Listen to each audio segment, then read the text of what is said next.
हमारे साथ जुड़े रहने के लिए न्यूज के YouTube चैनल को सब्सक्राइब कीजिए, साथ ही बेल आइकन को दबाइए न्यूज की खबरें सबसे पहले देखने के लिए। एक ओर जहां भारतीय जनता पार्टी अपने संगठन को मजबूत करके जनता का भरोसा हासिल करना चाह रही है, तो वहीं दूसरी ओर पार्टी के अंदर ही विरोध और विद्रोह के स्वर सुनाई दे रहे हैं। दरअसल मामला जिला और नगर इकाई के पदाधिकारियों की घोषणा से जुड़ा हुआ है। पार्टी के वरिष्ठ नेता चिंताहरण चतुर्वेदी और भूपेंद्र चौधरी ने जिले और नगर की इकाई के गठन को असंवैधानिक बताते हुए इस पर प्रश्न चिन्ह लगा दिया है। पूर्व महामंत्री चिंताहरण चतुर्वेदी ने कहा कि जिले और महानगर की इकाई के गठन की संवैधानिक व्यवस्था को ताक पर रखकर इसमें महिलाओं और SC/ST वर्ग के कार्यकर्ताओं को उचित स्थान नहीं दिया गया है। उन्होंने यह सवाल भी उठाया कि मथुरा वृंदावन महानगर से संबंध रखने वाले अधिकांश पदाधिकारियों को आखिर जिले की इकाई में स्थान क्यों दिया गया। आपत्ति कोई नहीं है। जो दोनों लिस्ट जिलाध्यक्ष नगेंद्र सिकरवार जी और महानगर अध्यक्ष चेतन स्वरूप पारासर जी द्वारा जो नई टीम घोषित की गई है, वो टीम संविधान के विरुद्ध है और असंवैधानिक है, क्योंकि संविधान के पृष्ठ संख्या 8 श्रेणी ग में स्पष्ट उल्लेख किया गया है कि टीम में 8 उपाध्यक्ष, 8 मंत्री, 4 महामंत्री, 1 कोषाध्यक्ष बनाए जाएंगे। साथ में 7 महिला पदाधिकारियों का होना अनिवार्य है। 2 अनुसूचित जाति के कार्यकर्ताओं का उस टीम में पदाधिकारी बनाया जाना भी संवैधानिक रूप से अनिवार्य है। तो जो टीम घोषित की गई है वो टोटल संविधान के विरुद्ध है, इसलिए वो असंवैधानिक है।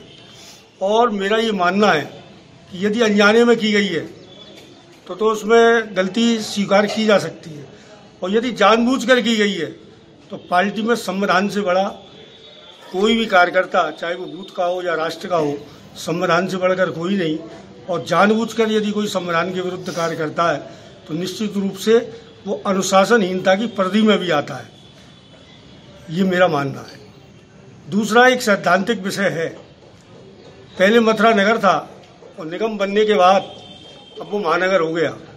जिस प्रकार से अलीगढ़ है, जिस प्रकार से कि आगरा है, महानगर और जिला दोनों अपने आप में अलग बॉडी हैं, दोनों ही स्वतंत्र बॉडी हैं। लेकिन जिला अध्यक्ष जी के द्वारा 25 पदाधिकारियों में से 13 पदाधिकारी महानगर से बनाए गए, और यहाँ तक कि मुझे बड़ा आश्चर्य है कि 3 महामंत्री महानगर से जिले में बना दिए गए। अब इतना बड़ा जिला जिसमें 4 विधानसभाएं आती हैं, 5, इतना बड़ा जिला जिसमें 4 विधानसभाएं आती हैं, और महानगर जिसमें 1 विधानसभा आती है।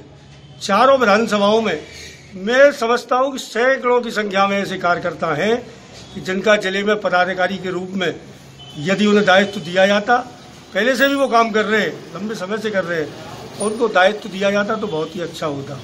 निश्चित रूप से जो जिले के कार्यकर्ता हैं उनकी घोर उपेक्षा की गई है, और जनपद भर के कार्यकर्ताओं में इसे लेकर भारी आक्रोश है कि जब दोनों बॉडी अलग हो गई तो आप महानगर के लोगों को जिले में पदाधिकारी क्यों बनाएंगे? जिले में क्या कार्यकर्ताओं की कमी है? तो इस तरीके का माहौल, जिससे कार्यकर्ताओं के बीच काफी निराशा का भाव है। भारतीय जनता पार्टी के पूर्व जिला महामंत्री चिंताहरण चतुर्वेदी ने कहा कि जिस प्रकार मथुरा जनपद और मथुरा वृंदावन महानगर की इकाई के गठन में पार्टी संविधान की धज्जियां उड़ाई गई हैं, उससे आहत होकर उन्होंने पार्टी के केंद्रीय और प्रांतीय नेतृत्व को अवगत कराते हुए इसमें उचित कदम उठाने की मांग की है। ना, जिलाध्यक्ष से इसमें बात करने का कोई औचित्य नहीं बनता है। हमने क्षेत्रीय अध्यक्ष जी से बात की है, प्रदेश के महामंत्री जी से बात की है, और माननीय राष्ट्रीय अध्यक्ष अमित शाह जी, माननीय प्रधानमंत्री नरेंद्र मोदी जी, माननीय राष्ट्रीय महामंत्री संगठन, माननीय महामंत्री राष्ट्रीय सह संगठन महामंत्री शिव प्रकाश जी, प्रदेश अध्यक्ष पांडे जी, और प्रदेश के महामंत्री संगठन सुनील बंसल जी, क्षेत्रीय महामंत्री भवानी सिंह जी सहित सेंट्रल कार्यालय, स्टेट कार्यालय और क्षेत्रीय कार्यालय, इसमें शिकायत की है कि ये दोनों कमेटियां असंवैधानिक हैं, संविधान के विरुद्ध इनका गठन किया गया है, लिहाजा इन्हें तत्काल प्रभाव से भंग किया जाए। और जो एक संविधान में व्यवस्था है, जो एक महिला सशक्तिकरण के लिए माननीय प्रधानमंत्री जी, माननीय राष्ट्रीय अध्यक्ष जी महिला सशक्तिकरण के लिए पुरजोर मेहनत कर रहे हैं, लेकिन यहाँ महिलाओं की कोई कमी नहीं है। सैकड़ों ऐसी महिलाएं इस पार्टी में निरंतर काम कर रही हैं। उनके संवैधानिक अधिकार को भी दोनों महानगर और जिला अध्यक्ष दोनों के द्वारा ये किया गया है। महानगर में 7 महिलाओं के स्थान पर 3 महिला पदाधिकारी बनाई गई है और 2 अनुसूचित पदाधिकारियों के स्थान पर मात्र 1 पदाधिकारी बनाया गया है। इसी प्रकार जिले में तो बहुत ही अनर्थ हुआ है। 7 महिलाओं के स्थान पर मात्र 1 महिला पदाधिकारी और 2 जो अनुसूचित जाति से पदाधिकारी बनते थे उनमें से 1 भी नहीं। ये पार्टी जन जन की पार्टी है। ये गरीब, मजदूर, किसान, सभी सर्व समाज की पार्टी है। ये किसी व्यक्ति विशेष की पार्टी नहीं है। पार्टी संविधान के अनुसार और पार्टी की एक व्यवस्था है, उसके अनुसार पार्टी चलती है। यदि कोई ये सोचे कि ये मेरी व्यक्तिगत पार्टी है और मैं जो चाहूँगा वो होगा, इसलिए हम संगठन के पुराने कार्यकर्ता हैं और इस संगठन में इस प्रकार का कोई गलत काम हो रहा है तो नेतृत्व को बताना ये हमारी ड्यूटी बनती है और उस काम को किया है। और मुझे लगता है कि नेतृत्व निश्चित रूप से दोनों इकाइयों को भंग करेगा, ऐसा मुझे विश्वास है और संविधान के मुताबिक दोनों ही इकाइयों का पुनर्गठन होगा। और मैं जनपद भर के, जिला और महानगर के जो भी पुराने कार्यकर्ता हैं, जिन कार्यकर्ताओं ने इस पार्टी को खून पसीने से सींचा है, उनसे ये अपील करना चाहूँगा कि वो ऐसे यदि घर बैठे रहे तो ये पार्टी लुट जाएगी। इस पार्टी को लूटने से बचाने के लिए पुराने कार्यकर्ताओं को, पार्टी के सक्रिय कार्यकर्ताओं को, पार्टी के निष्ठावान कार्यकर्ताओं को निश्चित रूप से आगे आकर संगठन में अपने नेतृत्व के सामने अपनी बात को निश्चित रूप से रखना होगा। नहीं तो मुझे लगता है नए नए लोग जो भी 6 महीने साल भर हुए पार्टी ज्वाइन की है, पार्टी को विस्तार देना ये पार्टी की सोच में होता है। लेकिन जो सपा से, लोकदल से, कांग्रेस से जो लोग कार्यकर्ता आए, उनके लिए मंडल में काम करने के लिए बहुत जगह है। उनको मंडल में जिम्मेदारी दी जा सकती है, उनको मोर्चा प्रकोष्ठों में जिम्मेदारियां दी जा सकती हैं, लेकिन सीधे सीधे उनको जिले में पदाधिकारी बना देना, महानगर में पदाधिकारी बना देना, ये पार्टी की रीति, नीति और संविधान के विरुद्ध। भारतीय जनता युवा मोर्चा के पूर्व क्षेत्रीय अध्यक्ष भूपेंद्र चौधरी ने भी जिले और नगर की इकाई के गठन को असंवैधानिक बताया। उन्होंने स्पष्ट शब्दों में कहा कि या तो जिलाध्यक्ष और महानगर अध्यक्ष की अनुभवहीनता और अज्ञानता है या फिर पार्टी में सब कुछ ठीक नहीं चल रहा है। भारतीय जनता पार्टी के संविधान में स्पष्ट रूप से लिखा गया है कि जो भी जिले की टीम बनेगी या महानगर की टीम बनेगी उसमें 7 महिलाओं को उचित स्थान मिलेगा, SC ST कोटे को उचित स्थान मिलेगा।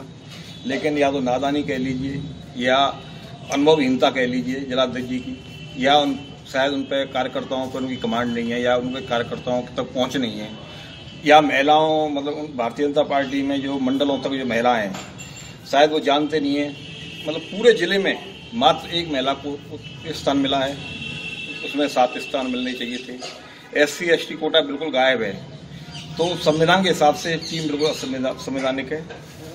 तो मैं तो इतना कहना चाहता हूं कि भारतीय जनता पार्टी में जिले में पूरे 4 विधानसभाएं, चारों विधानसभाओं में कार्यकर्ताओं की कोई कमी नहीं है। लेकिन नगेंद्र सिकवाल जी ने महानगर के 25 कार्यकर्ताओं, 25 जो टीम में जो 25 लोग हैं उसमें से 13 या 14 लोग महानगर के लोग हैं, उनको जिले की टीम में स्थान दिया है। तो जिससे जिले के बाकी जो कार्यकर्ता हैं चारों विधानसभाओं में बहुत निराशा की स्थिति पैदा है और मतलब सीधा संदेश ये जा रहा है कि पूरे जिले को महानगर के लोग चला रहे हैं। तो हम लोगों ने सुनील बंसल जी से, प्रदेश अध्यक्ष जी से, संगठन मंत्री से, अपने क्षेत्रीय अध्यक्ष जी से, संगठन महामंत्री से, बाकी सब लोगों से इस विषय के लिए हमने कहा है कि उचित स्थान पर इस बात को रखा है कि मतलब जो संविधान तरीके से जो टीम बननी चाहिए जिले की वो टीम बनाई जाए और ऐसी टीम जो असंवैधानिक टीम है उसको तुरंत भंग किया जाए और महिलाओं को उचित स्थान मिले, SC ST कोटा को स्थान मिले। और सबसे बड़ी विडंबना तो ये है कि 6 महीने में, 6 या साल भर में जो व्यक्ति बसपा छोड़कर, लोकदल छोड़कर इस पार्टी में आए हैं, मतलब अच्छे सुख के साथी हैं, उन लोगों को सीधी सीधी जिम्मेदारी दी गई है जो बिल्कुल ही मतलब निंदनीय है। तो मेरा नेतृत्व से यही कहना है कि जिले में उचित स्थान मतलब जिले वाले लोगों को मिले, चारों विधानसभा को मिले और महिलाओं को विशेष तौर पर 7 महिलाएं जिले की टीम में होनी चाहिए। वो स्थिति आपकी इसकी नगर की टीम की है। चेतन स्वरूप पारासर जी तो बहुत ही हमारे वरिष्ठ नेता हैं, पता नहीं किस दबाव में उन्होंने महिलाएं नहीं ली हैं, मात्र 1 महिला 2 महिला 3 महिलाओं को स्थान मिला है इसमें। तो वही चीज मतलब महानगर के लिए है और वही चीज जिले के लिए है। तो मैं तो आपके माध्यम से यही कहना चाहता हूँ कि या तो अनजाने में ये चीज हुई है तो उसको सुधार किया जाए, अगर जानकारी हुआ है तो ये घोर अनुशासनहीनता के दायरे में आता है, तो हम इसकी निंदा करते हैं। यह बात किसी से छुपी नहीं है कि मथुरा जनपद में भारतीय जनता पार्टी के अंदर गुटबाजी काफी लंबे समय से चली आ रही है। पार्टी के सूत्रों का ही ये कहना है कि महानगर और जिले की इकाई में शामिल किए गए चेहरे इस गुटबाजी का एक नया उदाहरण है। सूत्रों का यह भी कहना है कि अंदर खाने विरोध और विद्रोह की स्थिति तो काफी समय से बनी हुई है, लेकिन पार्टी का कोई भी कार्यकर्ता या नेता मुखर होकर कुछ नहीं बोल सकता है। अब देखना है कि जिस प्रकार भाजपा के पूर्व जिला महामंत्री और युवा मोर्चा के पूर्व क्षेत्रीय अध्यक्ष ने पार्टी के संविधान को आधार बनाकर विरोध का स्वर बुलंद किया है, इसे पार्टी नेतृत्व कितनी गंभीरता से लेता है।